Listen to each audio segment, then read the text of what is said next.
It's with great pleasure that I am able to spend some time with a very special friend of ours, a man who works for ARM. His name is James Bruce, and he's the head mobile strategist for ARM. And here we are at Mobile World Congress for Barcelona, and we're going to ask some tough questions. Okay, not so tough, but actually, let's just talk about ARM as a company, and let's just talk about how things have led up to now. So, I mean, as you know, ARM is about 23 years old, Yes. and really our focus, rather than being a processor company, we came up with this unique business model where we actually license the processor to other chip companies. And what this means is that you have great companies like Qualcomm, Nvidia, Samsung, Broadcom. I could keep on going, there's 200 of them. And it really allows them to innovate. They can use a standards-based core with access to a great ecosystem such as Android. But then it allows them to do their own unique SoCs. And I think the really exciting thing from the perspective of consumers, perspective of people who really care about their gadgets, is that you end up with devices that are unique, that are different, rather than just taking one SoC and everyone doing different plastics around it. What happens is that you see different solutions, different products coming out of that, and at different price points. And I think down here we've got some great examples. So the first one we have is a tablet from China.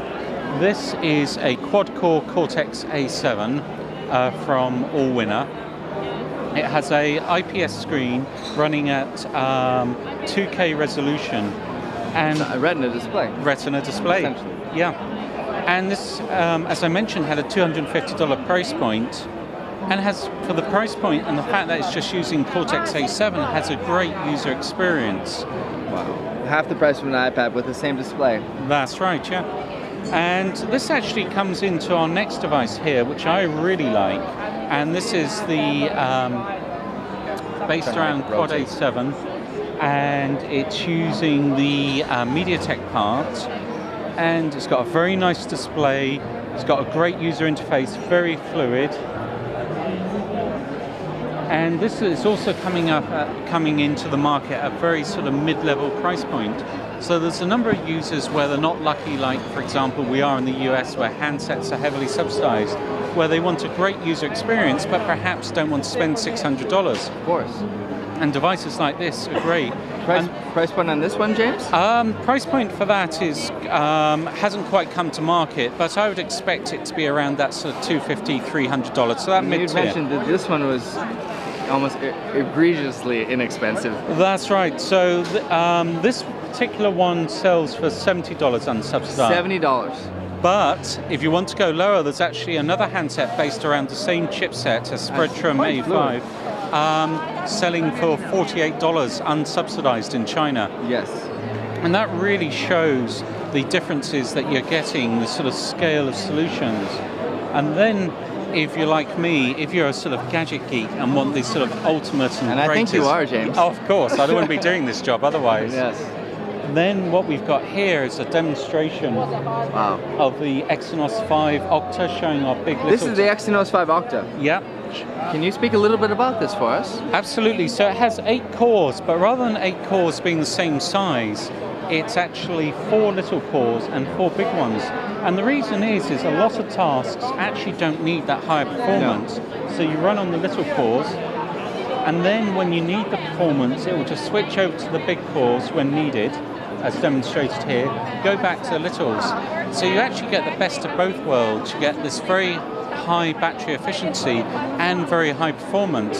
So if you look at things like the Quad Cortex A15 devices, if you look at benchmarks like Geekbench, they're actually approaching benchmarks that you see in a typical laptop in someone's home today. Truly. So it's going to be really exciting when products like this get into your hands. For the interjection, there's been a lot of speculation, about the Octa. Yeah. And a lot of consumers, at least in our commenting and on our forums and everything, they said, when are the cores going to stop? And in reality, are we actually going to see octa-core in 2013? So in devices. So you're going to see octa-core, but you've got to remember this is not octa-core like quad-core. Not in the conventional sense. We understand. Yeah. I think our readers and our viewers at Android 30 are certainly savvy enough to appreciate the difference between a traditional 8-core processor and a big little. Yeah. It's two architectures working simultaneously. You know? That's right. Yeah. And so I think really you're going to see no increase in the number of the same cores, but what you're going to see is actually people using more cores to actually deliver greater performance. Yes. Or greater power efficiency. And the next step is really GPU compute. Mm-hmm. I'm sure a lot of your readers have the Nexus 10, which has our Mali T604. Very powerful SoC. Exactly, and that actually the Mali T604 is being used now for things like image processing, image editing, video editing, and so you're going to see this trend of more and more cores because it really allows you to have the right core for the job at hand. Interesting. Can you explain to me just briefly why Apple, with their iPad, and I know you enjoy a special relationship, ARM does with Apple, why they're able to push out so much performance, yet 512 megabytes of RAM and low clock frequencies, and what I view as previous generation reference instruction sets? So, I mean, obviously, I can't comment on Apple directly, but I think you've really got to look at it's very much when you look at any product like this, from Firefox OS to other products such as Windows Phone to Android, it's very dependent upon the OS, how it's designed, Truly, yes. and how much That's memory a very usage. good point. Yeah. So it's very dependent upon just the fundamental OS and what you're doing with it. And obviously the language that is coded in, it's very different. Android being Java-based, it presents certain architectural challenges, in terms of efficiency, I think. I mean, Android's a great OS, and but also it's a very powerful OS with a lot of multitasking. Exactly. And I think that's one of the great things about Android. You've got great handsets like the Note 2, other handsets with 2 gigabytes, and the real multitasking environments. And I'm sure you've seen the videos in the web where Note 2's been used as sort of desktop replacements. I have a Note 2, and it's changed my life. Yeah.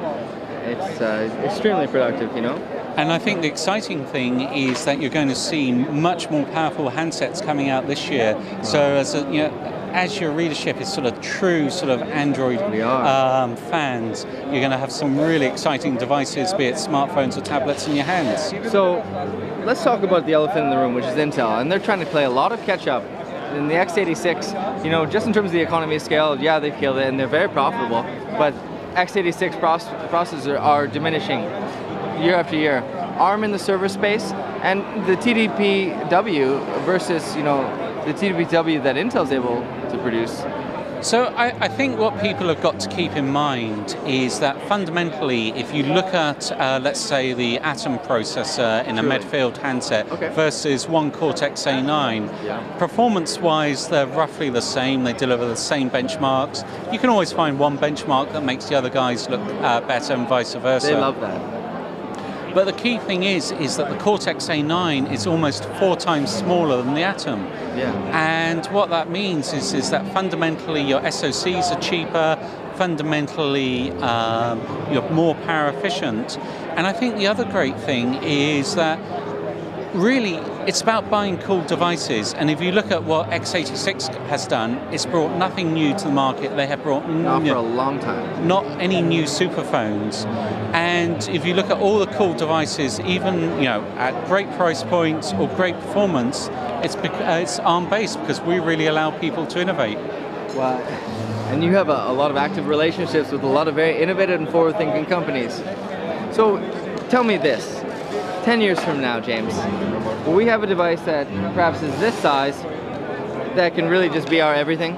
Or is it coming sooner than that? It's coming much sooner. So I think you're really looking at the point in, let's say, 2 years. 2 years where it will have, really, if you look at the Exynos 5 Octa and other parts such as the Tegra 4, they're almost at laptop performance this year.